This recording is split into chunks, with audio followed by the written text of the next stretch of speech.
Hi there. Welcome back.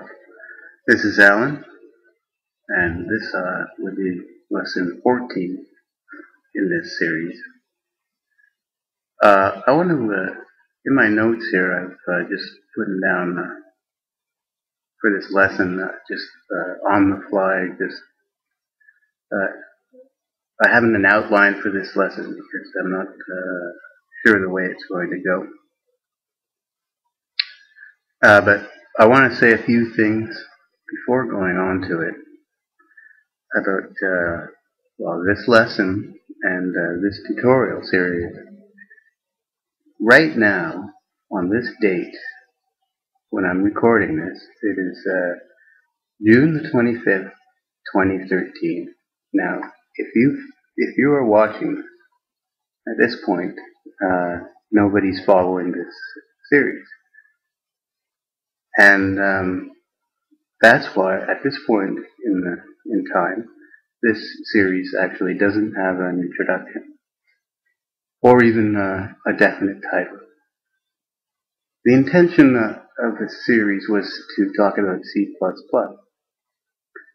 and at some point I thought I might split it up into a part on two series, one on this computer systems stuff and C++ differently, but I've pretty much decided now that definitely this section is required. All of this is required. And the reason is this. If you go around looking at other tutorials on C++, there are plenty on YouTube. All the ones that I've seen start at the level of the abstraction. That is, they start talking about C++ at the level of what C++ was designed to accomplish. So, in a sense, they're assuming that you already understand what the thing is and why it was designed in the first place. C++ is all about what they call abstraction. And what I want to do is approach it take it from the other way around and start it from the non-abstract, let's say, point of view, and talk about how you can abstract something. And that's what a function is about, in a sense. Every computer system, like this one or yours, has, if you drew a schematic diagram, maybe I can draw one, there's usually something, a big complicated mess of diagrams, and at some point, there's a box. And it always has the same name. I don't know why, but it does. How slow is this? I'm trying to make this faster. Speed this up. There's a box.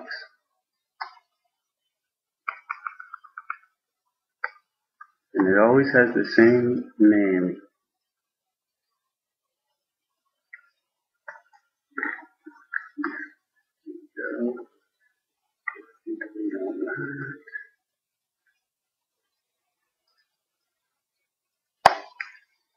Go away. Delete.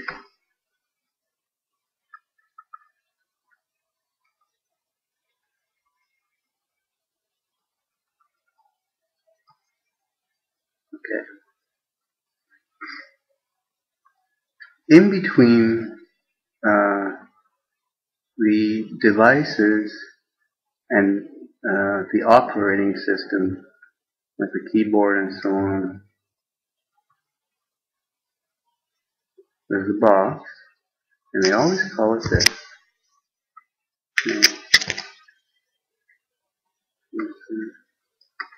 HAL. That has a definite meaning. That's called what they call the hardware abstraction layer. Okay. So on this side you have devices, real physical things. Then there's something called the hardware abstraction layer, and then there's the operating system.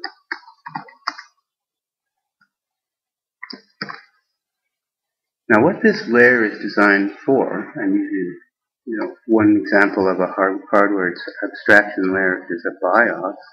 It's not the only example, but what this thing is for is to hide the complexity of all these devices and sort of normalize things so that what comes out this side is always the same, always in the same format, so you don't have to worry about it.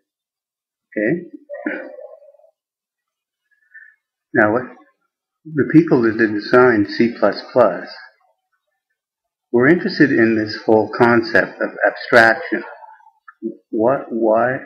So the A here stands for abstraction.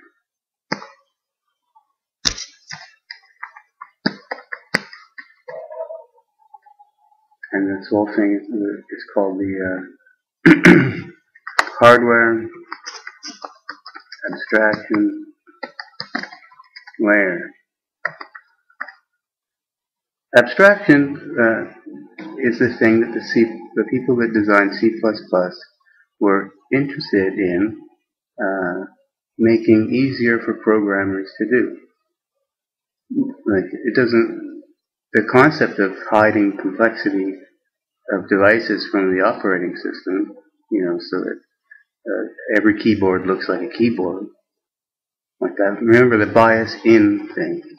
I told you we don't have to talk about in because the bias takes care of that for us and hides that bit of complexity so that when we look at a keyboard, we don't need to know, gee, is it a model such as 36701 ES2 blah blah blah, etc. We don't need to know about that bit. The bias knows, and the bias takes care of it and abstracts it away. That it turns the keyboard into what they call an abstract thing. That is, it's a concept. It's become a concept rather than a physical thing. And the people that designed C++ wanted to make a language that would make it easier for programmers to do that kind of thing with other things other than keyboards. And that's why I want to take this thing from the other point of view, from not starting with the abstraction and showing how to abstract. And that way we can understand what C++ is actually about. If you ask someone,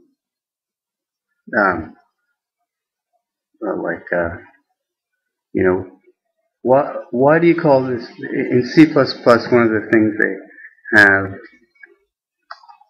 one of the buzzwords you hear all the time is this abstract class.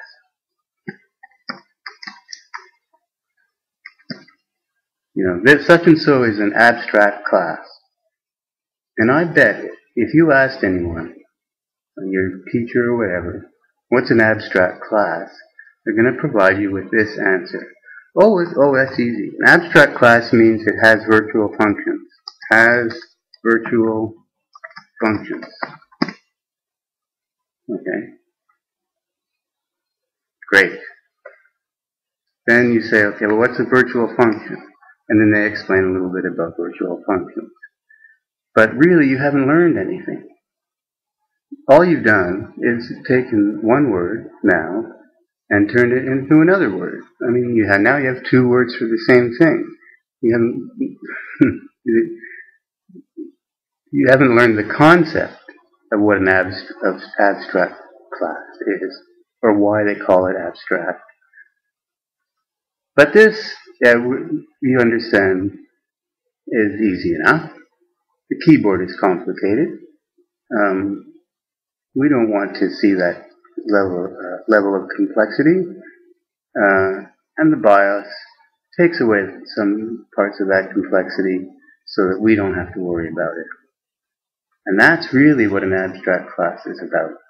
It's about hiding detail that you don't want other people to see.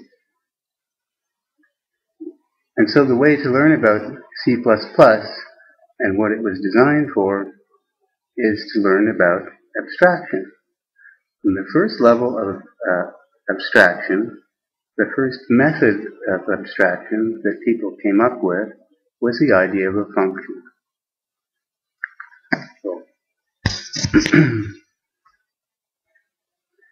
So basically it's again going back to the little box thing, XOR. You take a complicated operation, a great big mess of commands, and turn it into just a few letters that can be used over and over again, and people don't have to know how to do it. They do not need to know how to do whatever that task is, and that's why people invented functions.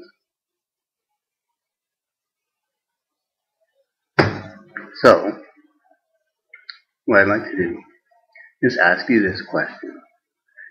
Given no information at all, except for what we know so far with the Debug program, how would you design a function? How would you design something that did what? In the same box? Not many box. There it is. Lowercase letters. Now we're in the C world. In the C world, we have upward and lower. What you want to be able to do, starting with the simplest case, is design a system such that in a script, in a program script, a person can write this down. First, some kind of declaration, a form of a number, like integer, for instance. Call it I. Okay, let's assume that we have already understood, int. Okay. In fact, in the original introduction to this series, I described it as there's no introduction right now. I described it as intermediate to advanced course. Okay, so and I explained that you should be familiar with C at least. So suppose we know this much. You can declare an int. What I want you to do, or what somebody asks you to do, is design a system so that I can write I equals, okay, and then any name I make up, call it foo,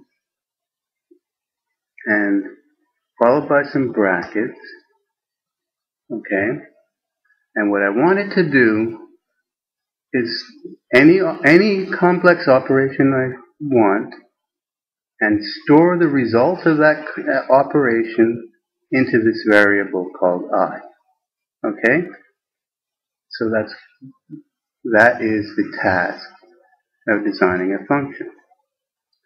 Now, given what we know, how could we do that? What we know from Debug. How do we do it?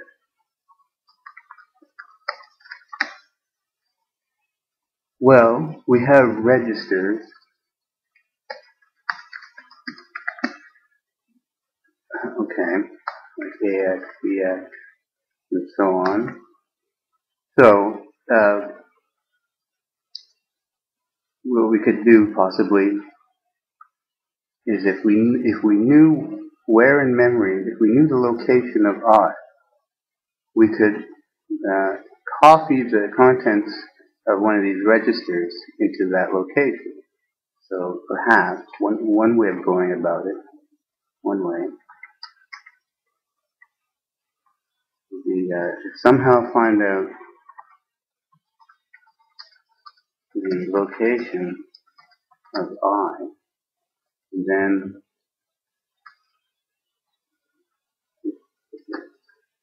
step 1, and then 2, use the registers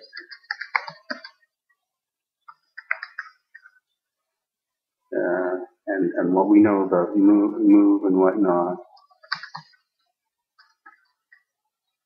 to store a value there.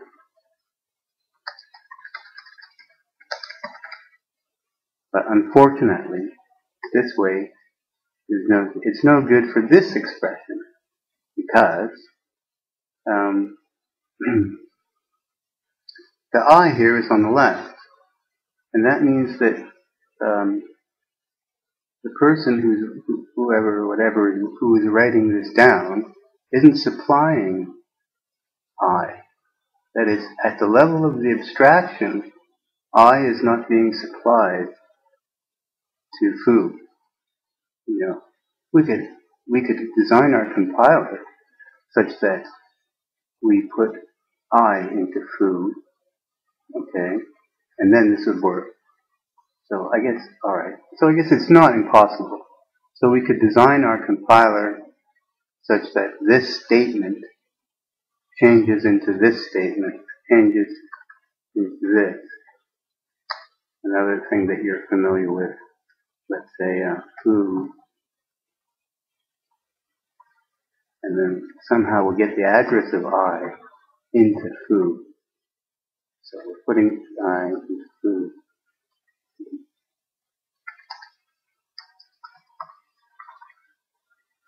Okay, and then jumping off to foo. And somehow get back to the same spot as our one method.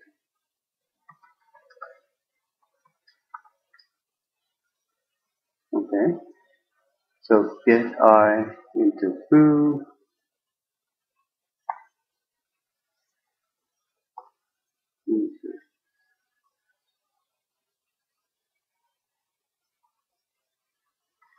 Method 1. A compiler will somehow supply the address and then jump, using what we know about jump over to foo, perform calculation, and then store the result in I, and then return somehow, get back. Okay. Now that only leaves one problem. Well, it leaves several problems. But if you look at this line, this is an assignment already. Okay. So it's not so good if we do the assignment and jump back, because there's already code. We've already designed assignment. We already have, I'm assuming, this. We have code for this. What we want really is for foo to represent a number rather than all this jumping around and addresses and so on. So there's a problem with the method in that although it works, it's a bit of a lie. We're lying about this syntax. You know, this isn't really an assignment. It's the same in C world. This would be the same as having a new function called foo1, which basically pointer to I, pointer to int, and this line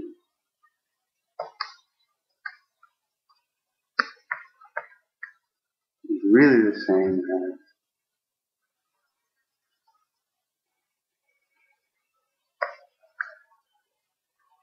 foo address of I, right? And then moving to the next line. To the next line, which is that's the return part. So call foo of address of I, and then resume here.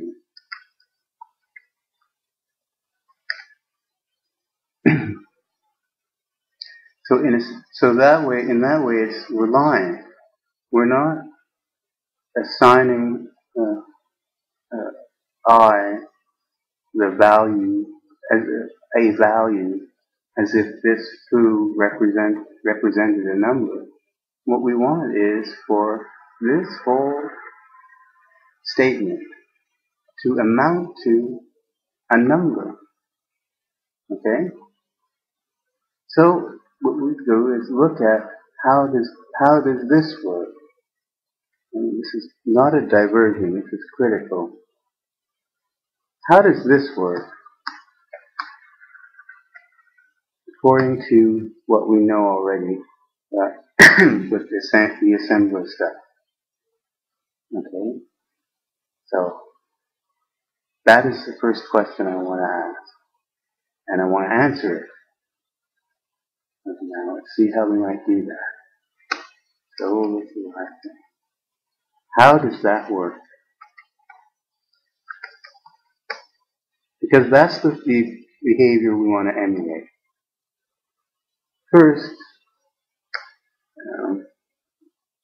First I need to talk about memory. Okay, I is something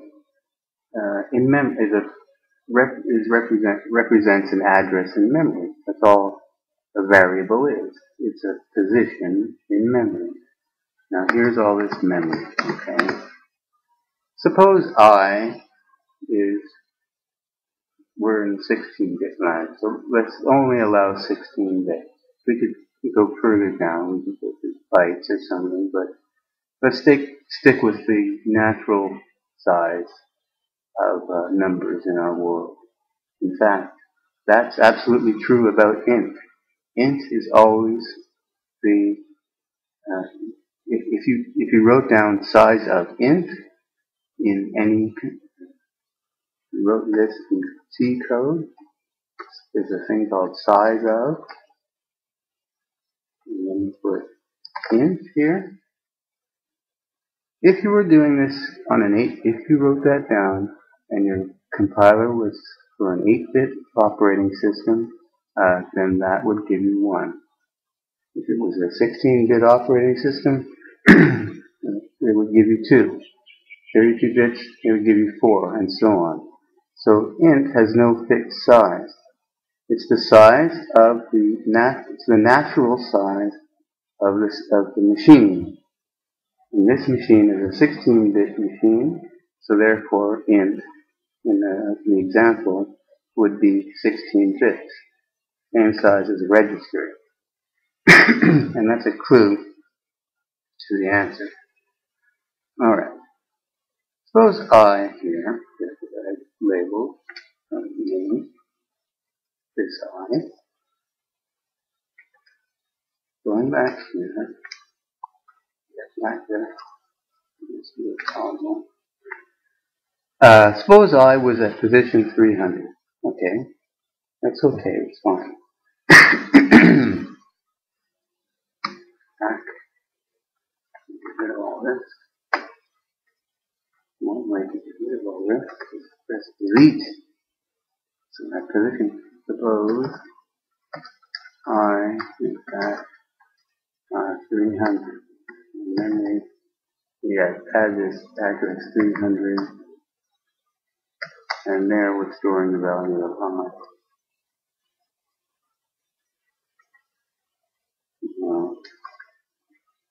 So the diagram, this and this are kind of the same. This way.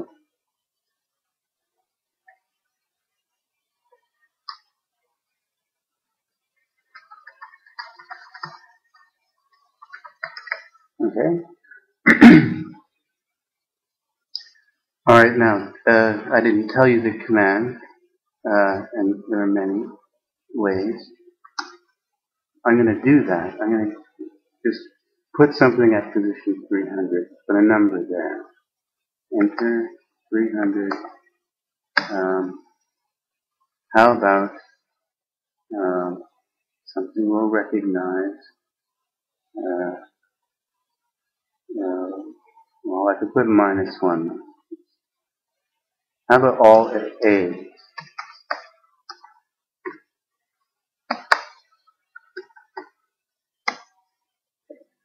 Okay, so there's a number.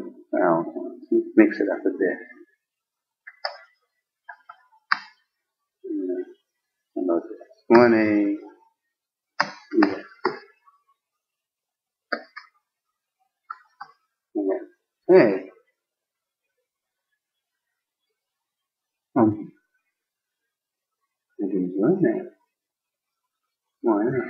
Oh, I said 100, 300 I want. 1A. Yeah. Okay. Good enough. Okay. There's I. Now, in order to retrieve that, we can use one of the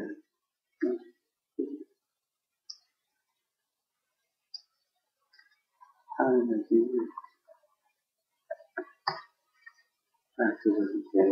We're safe now. In order to retrieve the value, I have to use one of the instructions I informed you here.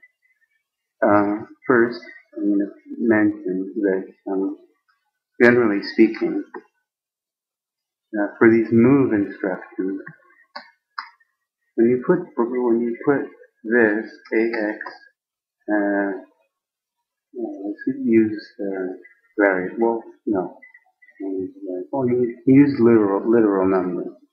5, 4, 7. This instruction stores something in AX. It stores something in AX. However, this instruction, whether it works or not, the concept is correct. And I don't know. It's probably not. It's probably not going to work. 5,4D, and it doesn't. It doesn't allow you to put anything in with the brackets. So I have to choose one of the ones that will accept. Let's see. I think. Well, we can definitely use the S's. So, like D for destination.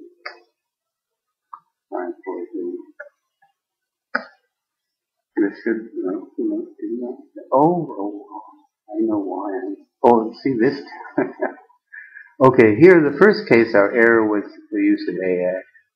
In this case, our error was on the right hand side. So that's given us a clue.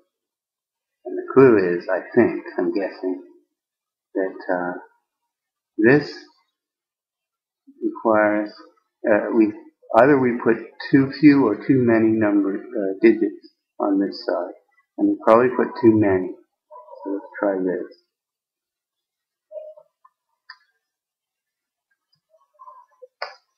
Trying to actually assemble an instruction. Still didn't like it. Let's try putting in 4 digits. Still doesn't like it. Let's see. How do I get it to,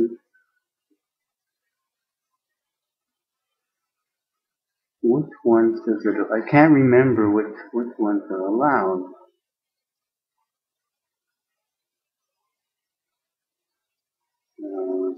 Hang on a sec. I'm gonna try one more thing.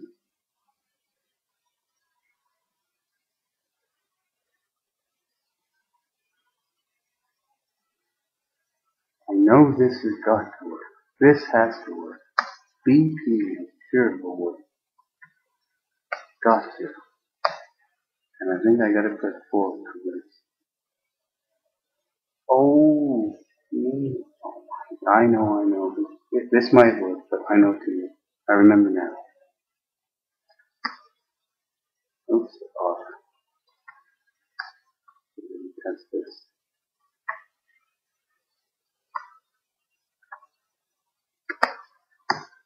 Okay, didn't like it, but I know what it is. This one, this side, can't be just a literal number. It has to be a register value. So I'm allowed. I should be allowed to do this, even with a D.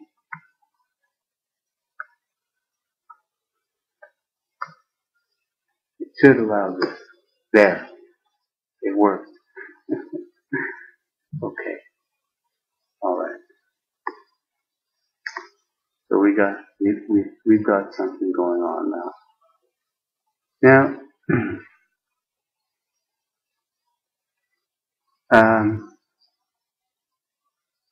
here's the thing. I can also write this.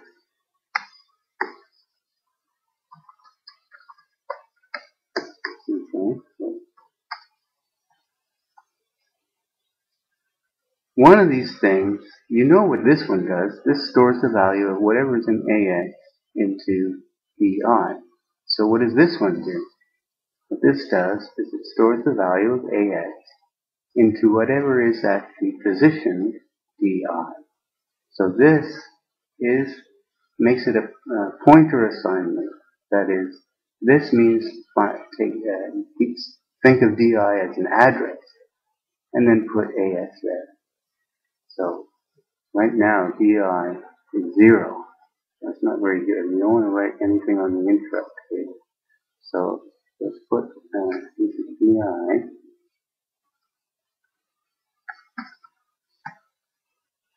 300.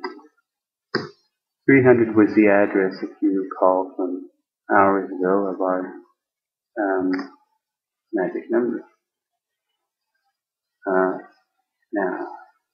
Now I can tell you about what this thing is. Notice that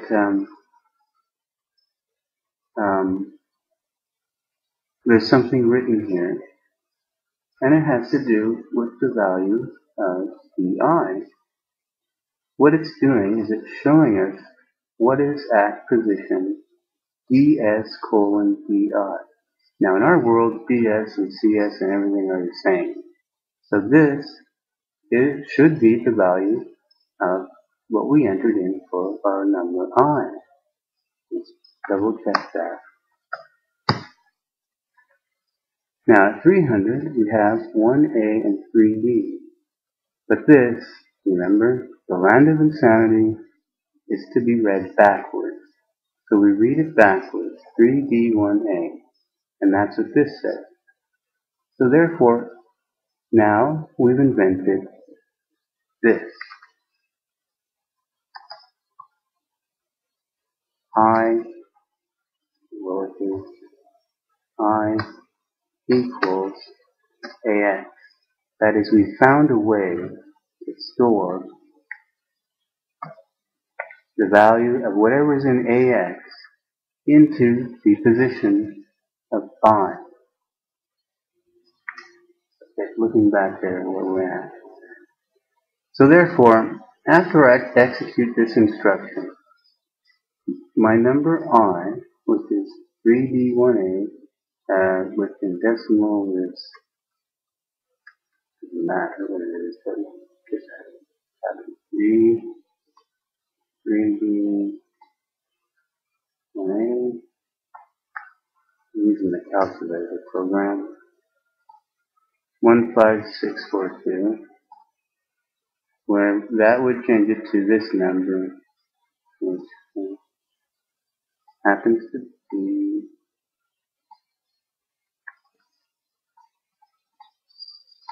1357.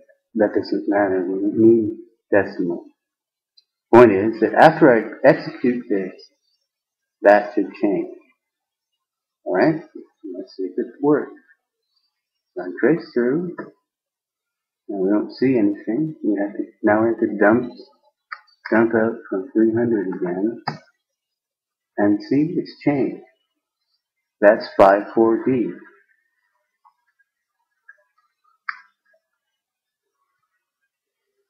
Here was where we supplied at address DI the value AX.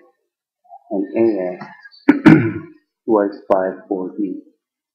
So that's how assignment works. From a register into an address. Okay? And what we are trying to do is this.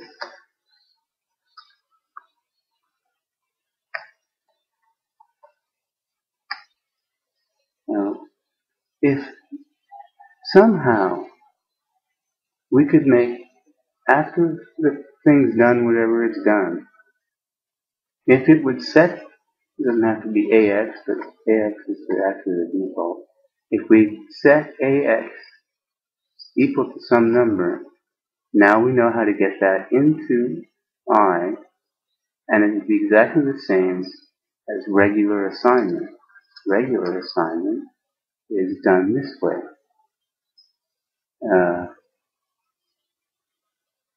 The value of the address of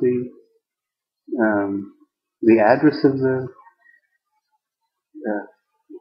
variable is placed into either the destination index in this case, or some other register, and this bracket instruction gets executed. I didn't actually execute the second line. I might as well do it now. I'm putting into DI this AX.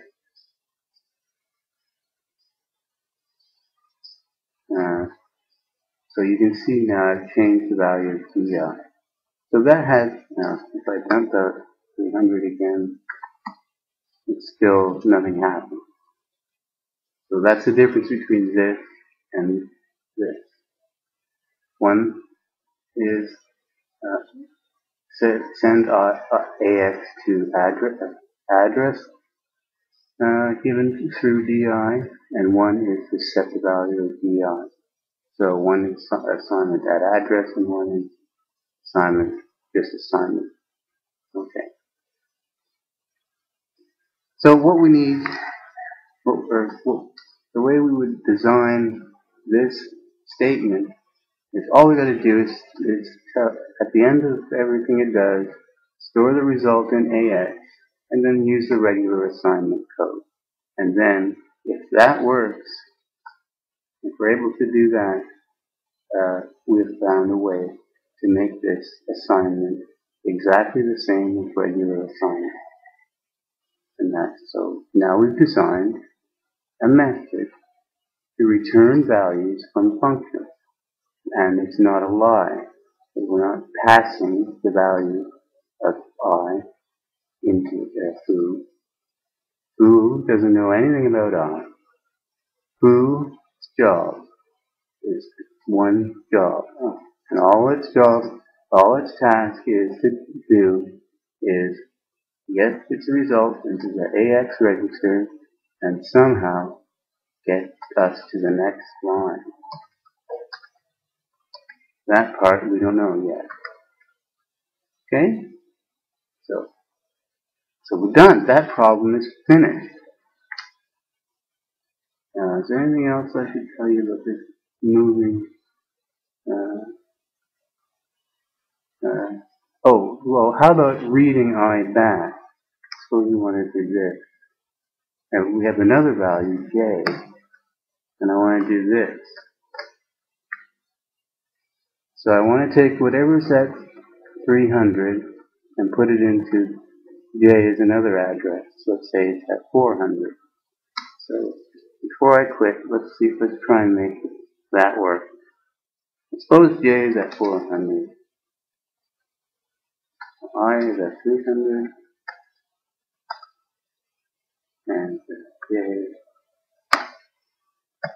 at 400. And we want to do this. Okay? Try and figure that out.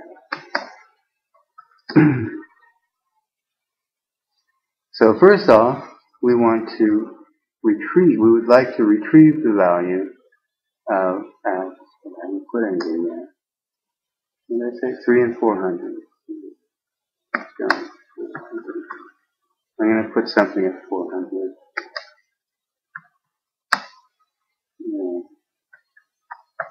And whoops.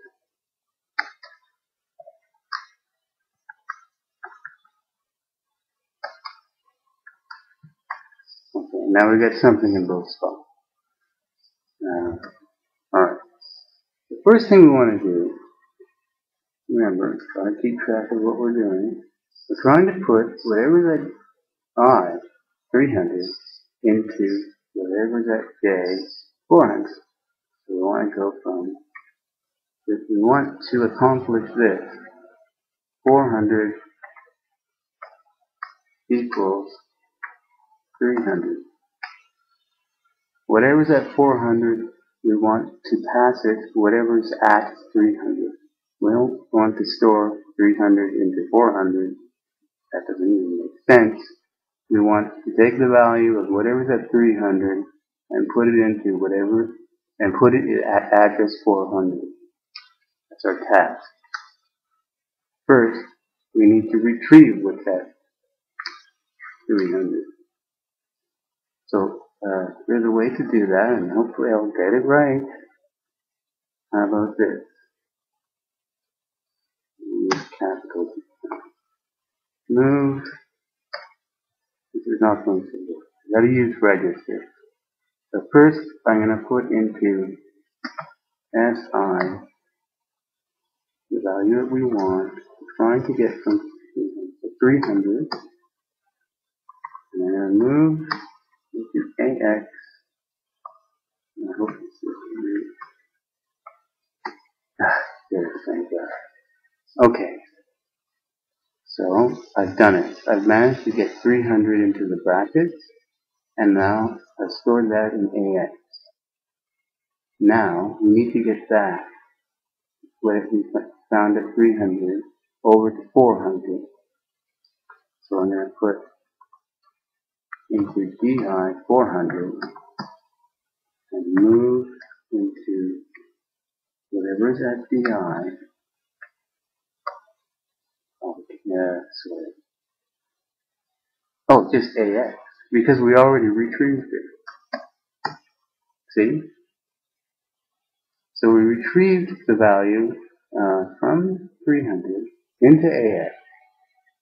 Then we set this position to point to 400, and now we're just dumping the value there.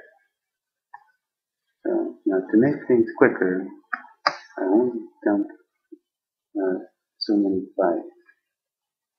I want to show both of them, but not too much. I think I can provide a range. Yes, of course I put down before. I want to just clear out here that. That's it. So here's 300. And here's 400. And we're not even anywhere near where I assembled them. I think that was, what was that? 100.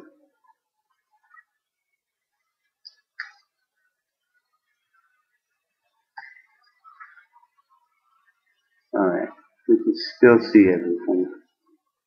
Okay, so we're moving this value into this value. We can alter the contents of 400. Let's see if it works. I'm going to trace through. Okay, so now I retrieve, or at this set SI to 300. Now we're going to retrieve the value at 300. It should give us 54D into AX. Damn it. I'm going to clear out AX first. 9. Now I'm confused on those.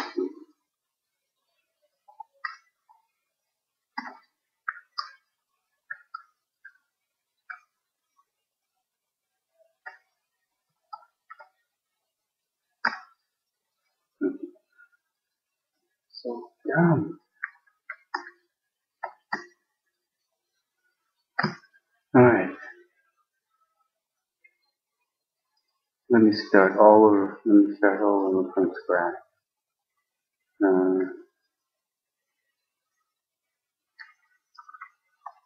That's good.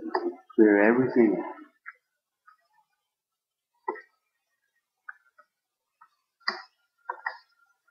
And then clear. All clear on everything. I don't want that to be 0.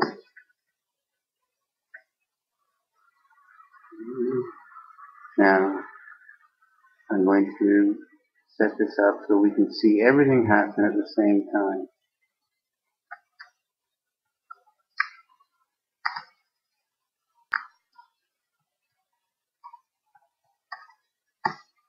Okay, now we're setting it at our code, and we can see the variable. Okay, and now everything's 0. So we're set to do. We're all set up for this line.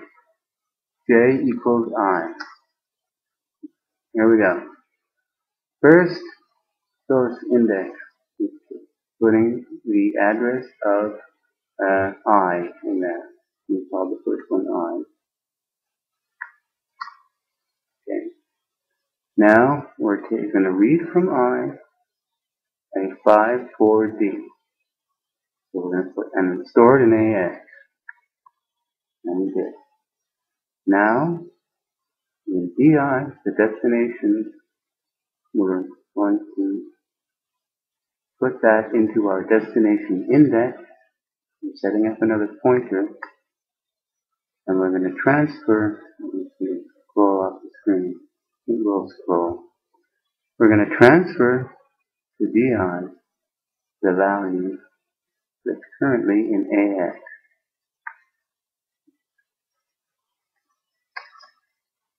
Now, did it work?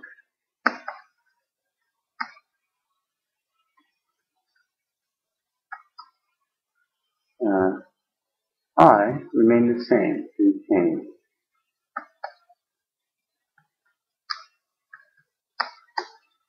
But now the two are the same. So what we've done is we've assigned J, the value of I. So we've managed to do memory assignment. Before we were assigning registers, now we have the ability to assign the contents of memory locations from one to another. And that's already taken too long, but you need to know it before quick. And so now we have an idea where to go with our function. Alright, see you next time. Bye.